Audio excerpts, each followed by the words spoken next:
it's Robin, our Silent Crafts, and welcome to my studio. This is my WiP It Wednesday video where I show you the crafty goodness that I've been working on. On Friday's video, I was going through a couple Ziploc baggies of bits and pieces of fabric and pre-made blocks, and I came across this bee embroidery. Turned it into this sweet little pouch.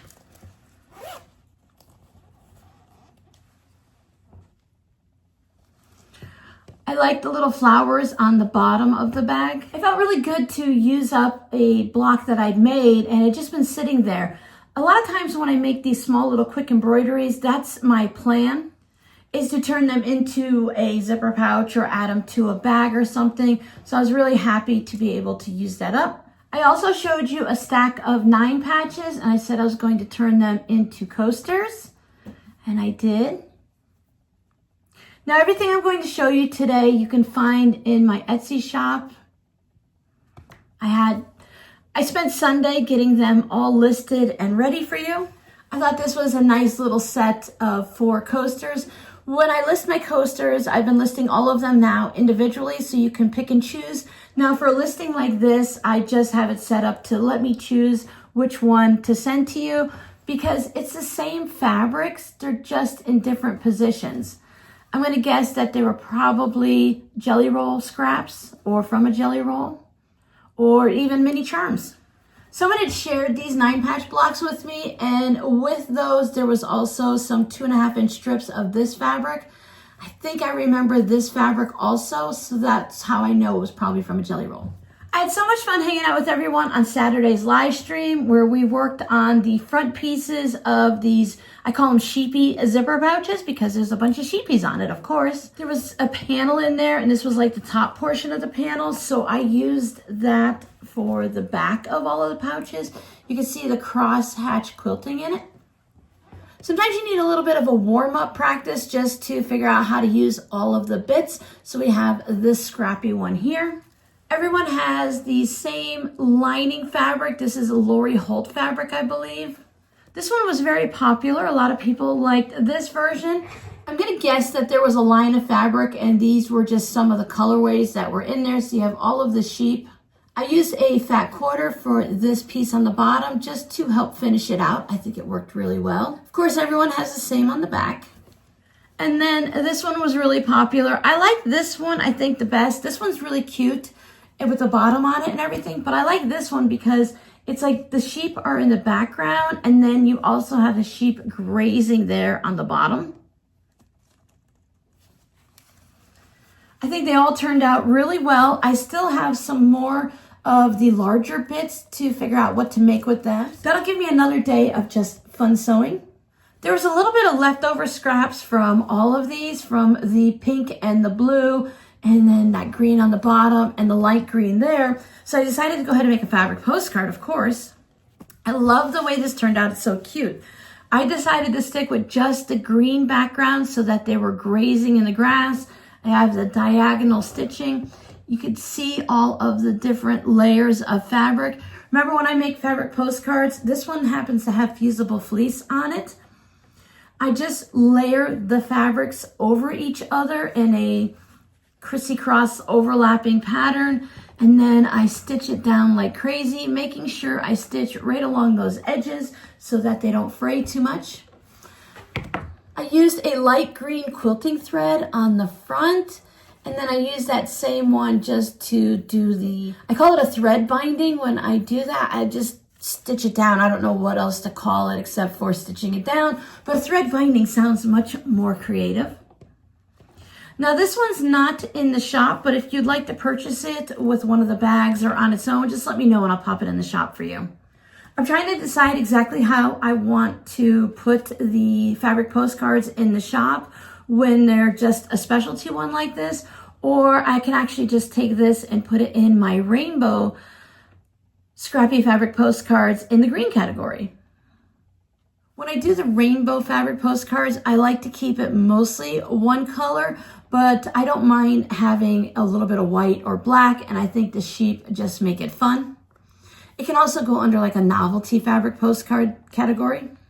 On Sunday, my patrons and I worked on these 2 zipper pouches. These were 6.5-inch blocks that we'd made in a previous Patreon video. This one almost has like a house, especially the way I quilted it diagonally there to create like a roof look to it. I'm pretty sure these are 1.5-inch squares. And then on the back, I went for this autumnal fabric with the birds and the acorns. I thought it just kind of fit. I wanted to find a fabric in my stash that had acorns, and this was, I think, the only one that I actually have, so that worked out really well. I kept with the autumnal theme with the zipper and the tassel, and on the inside, this is a Riley Blake gold fabric that came in the mystery, it came in the bolt end mystery pack that I purchased from Missouri Star at one point this year. And here's a little close-up of the second one.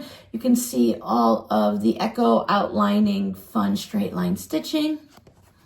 Same fabric on the back and the same fabric on the lining. I just have this like peachy colored zipper, and I thought that went well with the little acorn quilt block. Again, all of these are in the shop if you're interested. By now you should figure out my love for zipper pouches. For those of you that have been nervous about sewing with zippers, you see me sewing all of these zipper pouches, but when I first started out, I had a crazy time. I tried the tabs.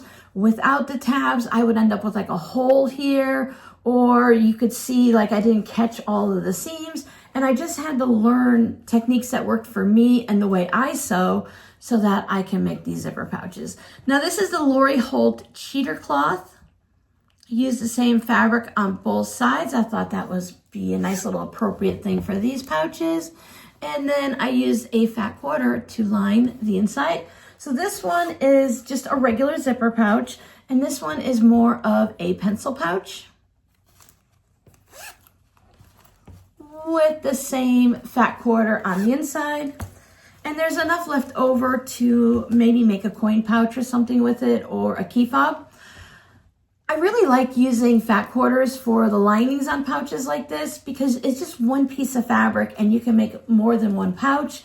And that way you can mix and match it or just have something a little fun and quirky on the inside. I have not touched the tote bags that I've been working on. It's been a little bit of a hectic week. Again, in the shop. Now with the leftovers from these, of course I used those scraps and I made these little mini key fobs. So I have 3 of them. Let's try it this way. There we go. I have 3 of these. It's the same fabric. It's the double wedding ring cheater cloth. It's a pretty popular fabric right now. I've been seeing it in a lot of projects. I think I actually worked on these over the weekend on Saturday after the live stream. I'd finished making the pouches and I still had about an hour left. I had all of the diagonal quilting done in one direction, so I needed to go in the other direction.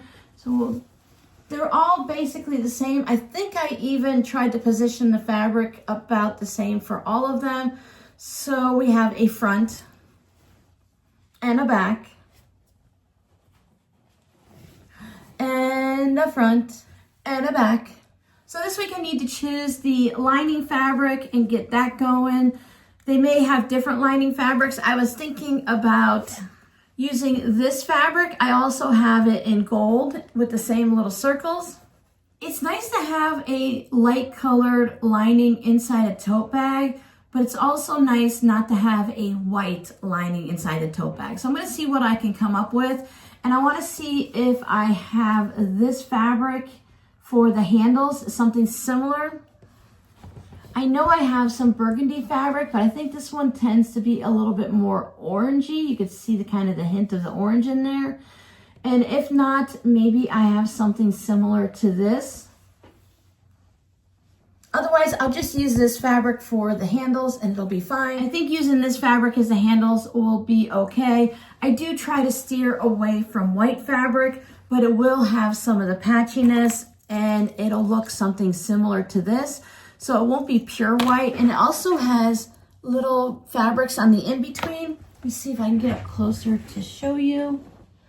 So each one is a quadrant.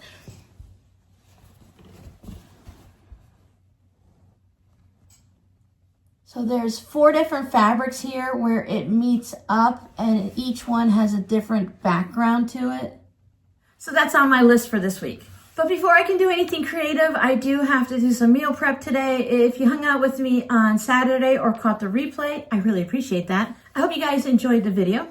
Today's Monday, and on Monday, I like to do a lot of cleaning around the house. So I deep clean my bathroom.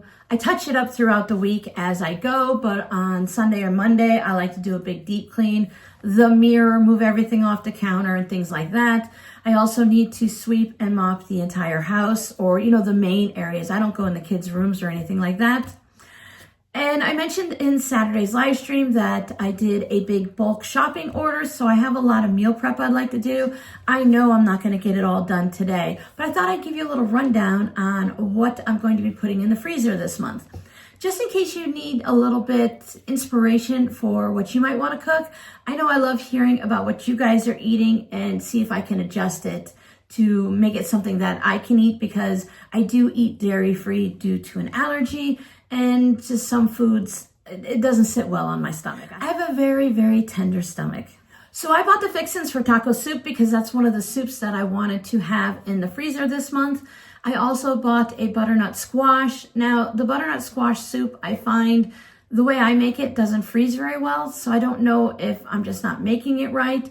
But I have learned a couple of tricks that when it comes out of the freezer and it tends to be a little bit watery feeling or looking, I just add the mashed potato flakes to it. It does help thicken it up. So that does make it a little bit more palatable afterwards. But I decided instead of making a big batch, I'll just make a small batch and eat it for 2, 3, or 4 days. And then I won't have to worry about freezing anything. My son Robbie has been eating taquitos this past week. He buys them frozen in the freezer section because that's where frozen food is.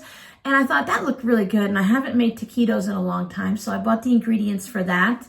I also bought a big giant package of stew beef. I don't know if it's 5, 6, 10 pounds of stew beef from Sam's. I think it might be 4 or 5 pounds. I was gonna make beef stew, but again, I don't like to really freeze that. The gravy tends to kind of get crystallized and watery, and it separates a little bit.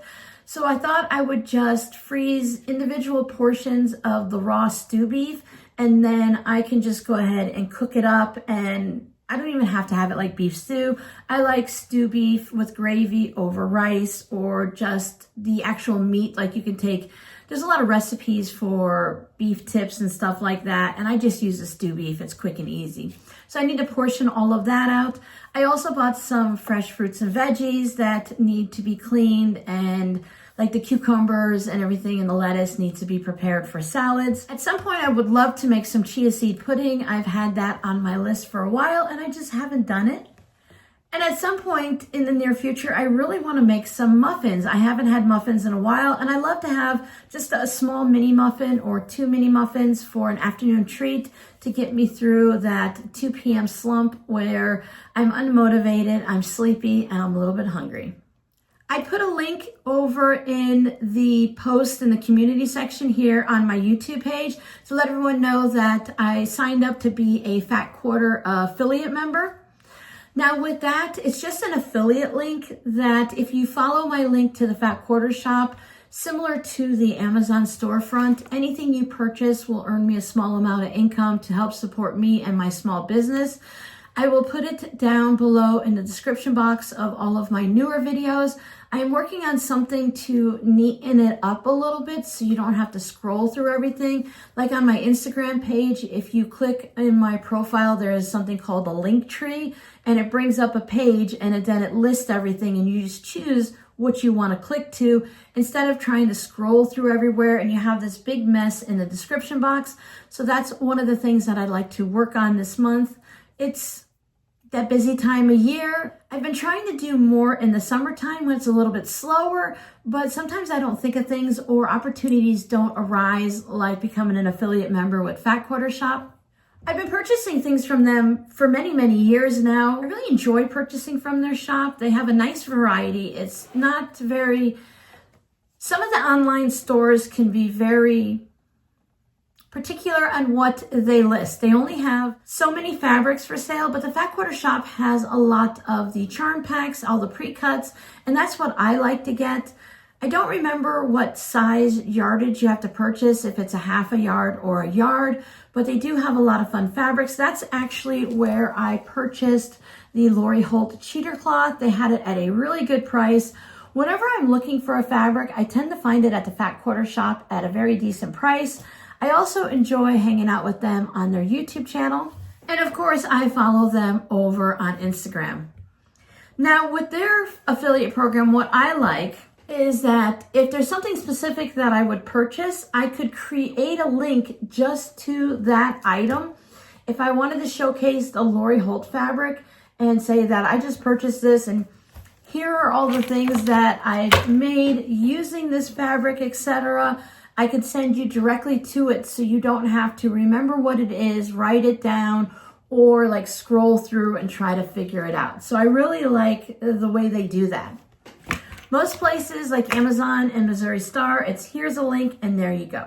I do have the affiliate link for Missouri Star in the description box. It is not turned on. I do not earn any commission or anything like that when that link is, I just have it there so you have a quick link to go to Missouri Star. But if you click through it, it doesn't earn any income. It doesn't support my business, but it does show Missouri Star that you're coming from my channel or wherever you're hanging out with Robin from RS Island Craft. If you want to use that link and go over that way, that's great. If you want to just search for it on Google and search for Missouri Star, that works too. I'll always let you know if Missouri Star turns on the actual affiliate earned income part of their link. I do have a few new items coming from them soon. It hasn't shipped yet, but once it arrives, I will show you.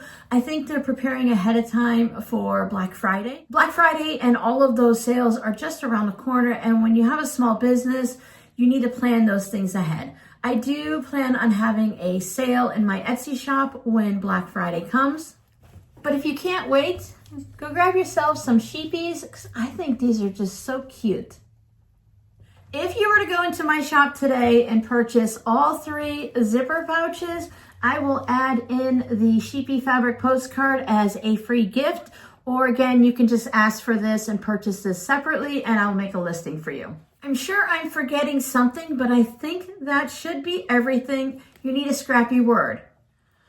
Have you ever made a double wedding ring quilt? I have a scrappy version in the works that I started several years ago and I haven't touched it since.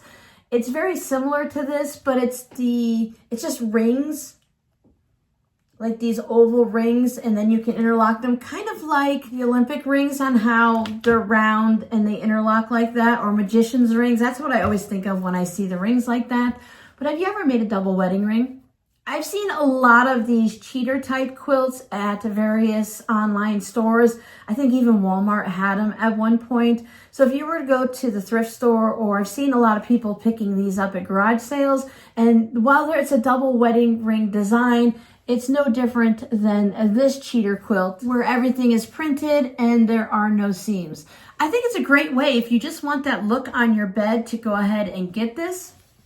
I would just never sell this as a pieced quilt. In my listings for the zipper pouches, I did mention that these were made from a cheater cloth fabric, meaning none of these pieces have been sewn together. I know a lot of people don't care either way, but some people do, and I just think it's important to let them know that I did not cut up a quilt to make these, and I did not create all of these pieces just to cut it up. Now, I have no problem cutting up a quilt and turning it into something, but I'm going to tell you right now that if I made a double wedding ring quilt, the only way I would cut it up is if it was practically destroyed with a bunch of holes and everything falling apart. Otherwise, it is staying on my bed as is. So thank you guys for hanging out with me and for always supporting me. I have all of my affiliate links down below. The Babylon leather link stays active all the time. They don't turn it off. So if you were just to go today and pick up something for yourself or for someone else for Christmas, or maybe your husband should pick you up a kit for Christmas, even if you have to purchase it, wrap it up, and sign the tag yourself. Thank you guys so much for hanging out with me. I'll see you guys in the next video. Bye.